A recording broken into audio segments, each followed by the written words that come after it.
Hello everyone, आप सभी का स्वागत है अपने चैनल देसी टेकेड में।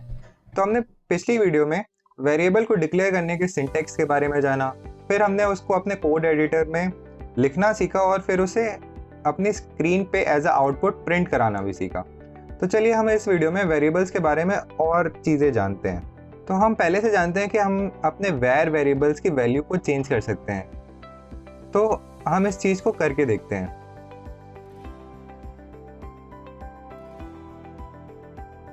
तो यहाँ पे हमने अपने वेरिएबल्स की वैल्यू को अपडेट किया है।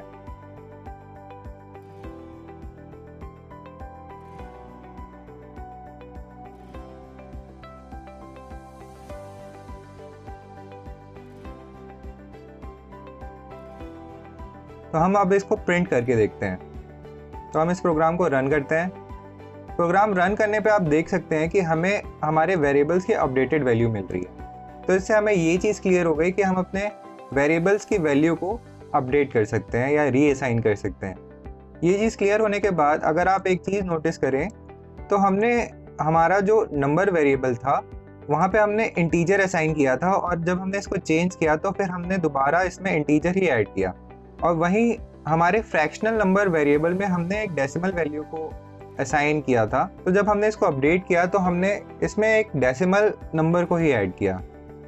तो इससे हम क्या समझ सकते हैं कि हम अपने इंटीजर में डेसिमल वैल्यू नहीं ऐड कर सकते या वाइसा वर्सा।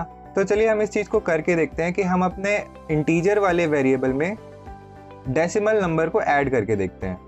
तो जैसे हमने अपने इंटीजर वाले वेरिएबल में किसी डेसिमल वैल्यू को ऐड किया तो आप यहाँ पे एक देख सकते हैं कि रेड कलर की अंडरलाइन आ चुकी है। ये रेड कलर की अंडरलाइन ये हमारे कंपाइलर का बताने का तरीका है कि इस प्रोग्राम में कुछ एरर है।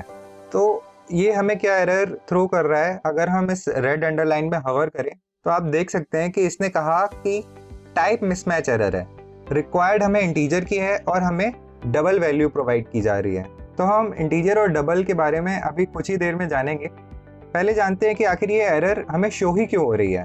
तो अगर आपको याद हो तो हमने पिछली वीडियोस में बात की थी फीचर्स ऑफ कॉटलिन वाली वीडियो में कि ये हमारे कॉटलिन लैंग्वेज का फीचर है कि ये प्रोग्राम रन करने से पहले ही हमारे सारे वेरिएबल्स के डेटा टाइप को पहले ही ऑटोमेटिकली जान जाता है। तो इससे होता ये है कि अगर हम अपने किसी भी वेरिएबल को जब असाइन करते हैं, जैसे यहाँ पे हमने अपने नंबर वेरिएबल को 5 से असाइन कर दिया और 5 हमारा इंटीजर डेटा टाइप, कभी भी जब हम अपने नंबर वेरिएबल को अपडेट करेंगे तो हम इंटीजर के साथ डेसिमल को ऐड नहीं कर सकते, हम इंटीजर के साथ इंटीजर को ही ऐड करेंगे। अगर हमने उसको फ्रैक्शनल नंबर बनाया है किसी वेरिएबल को तो हम उसमें फ्रैक्शनल नंबर को ही ऐड करेंगे, हम किसी दूसरे तरीके के डेटा टाइप को उसमें ऐड नहीं कर सकते। और इसी चीज़ को हम स्टैटिकली टाइप्ड लैंग्वेज कहते हैं, और इसके बारे में हमने पिछली वीडियो में पढ़ा है। तो जल्दी से अगर रिविजिट करें अपनी डेफिनेशन को, स्टैटिकली टाइप्ड लैंग्वेज क्या होती है। तो स्टैटिकली टाइप्ड लैंग्वेज हमारे कॉटलिन लैंग्वेज के कंपाइलर को पहले से ये चीज़ बता देती है कि हमारे वेरिएबल का डेटा टाइप क्या है, और किसी एक प्रोग्राम में हम अपने वेरिएबल के डेटा टाइप को चेंज नहीं कर सकते। मतलब अगर वो इंटीजर है तो हम उसको इंटीजर से ही अपडेट कर सकते हैं, और या किसी और तरीके का डेटा टाइप है तो हम उस सेम डेटा टाइप से ही उसको चेंज कर सकते हैं। आई होप आपको ये बात क्लियर हुई होगी। स्टैटिकली टाइप्ड लैंग्वेज जानने के बाद चलते हैं हम अपने टाइप डबल और टाइप इंटीजर के पास। तो दोनों हमारे जो डबल और इंटीजर है ये एक तरीके के डेटा टाइप्स हैं। तो जानते हैं कि आखिर डेटा टाइप्स होते क्या हैं। अगर आप नाम से ही अगर इसको पहचान सकते हैं तो ये हमारे डेटा के टाइप्स के बारे में बताते हैं।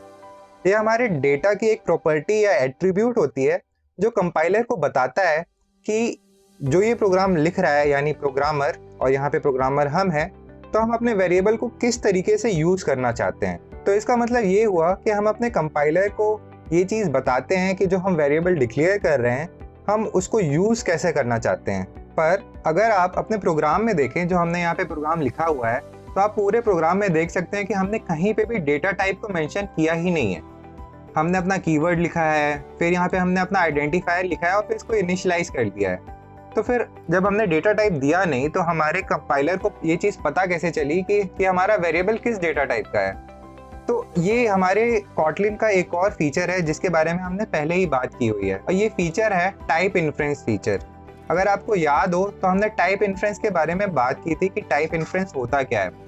तो टाइप इन्फ्रेंस भी हमारे कॉटलिन की एक प्रॉपर्टी है जो हमारे Kotlin कंपाइलर को वेरिएबल्स के डेटा टाइप को ऑटोमेटिकली जानने में हेल्प करता है। मतलब जो हमारा Kotlin का कंपाइलर है वो हमारे वेरिएबल्स को असाइन करने के बाद ही ये चीज़ को ऑटोमेटिकली जान जाता है कि आखिर ये वेरिएबल किस डेटा टाइप का है।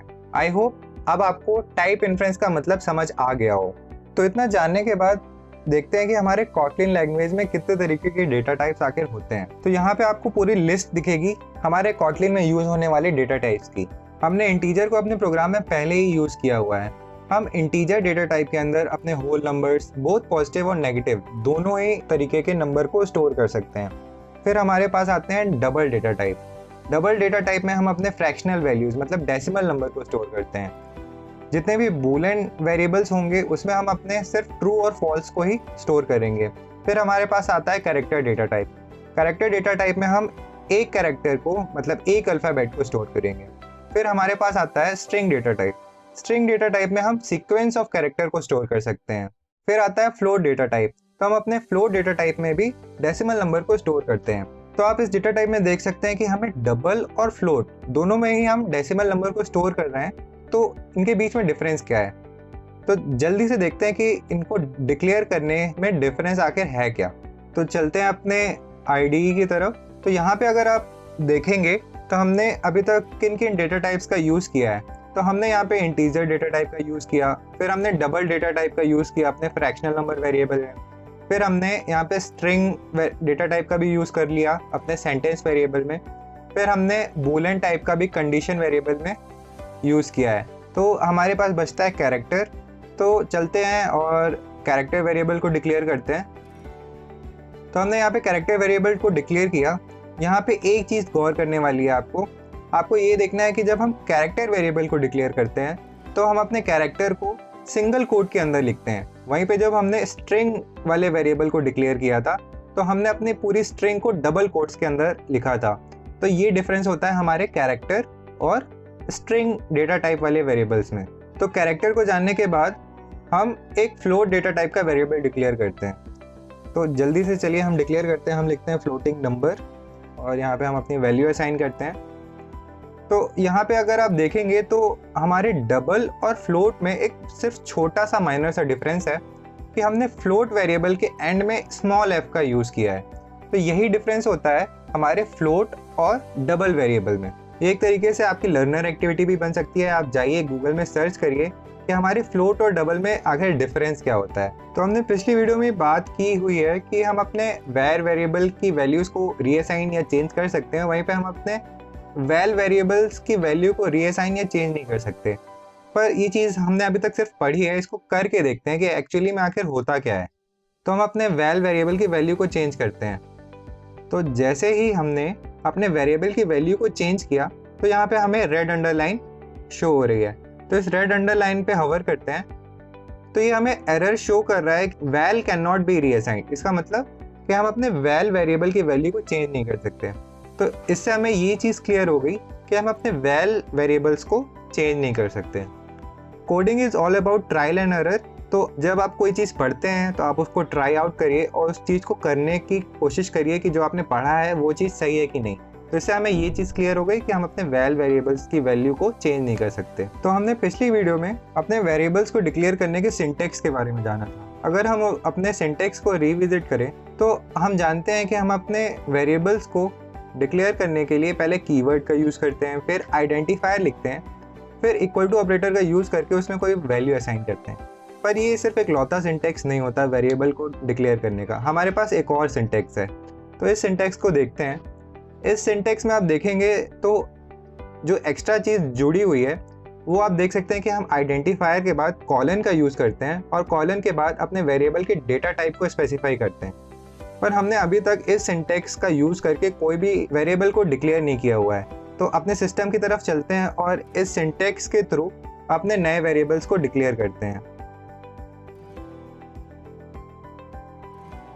तो यहाँ पे हमने अपने वेरिएबल्स को डिक्लेयर कर लिया है। पर आपके मन में एक सवाल ज़रूर आ रहा होगा कि हमने अभी कुछ देर पहले ही पढ़ा कि टाइप इन्फ्रेंस फीचर की वजह से हमारा कॉटलिन कंपाइलर हमारे वेरिएबल का डेटा टाइप ऑटोमेटिकली डिटेक्ट कर सकता है।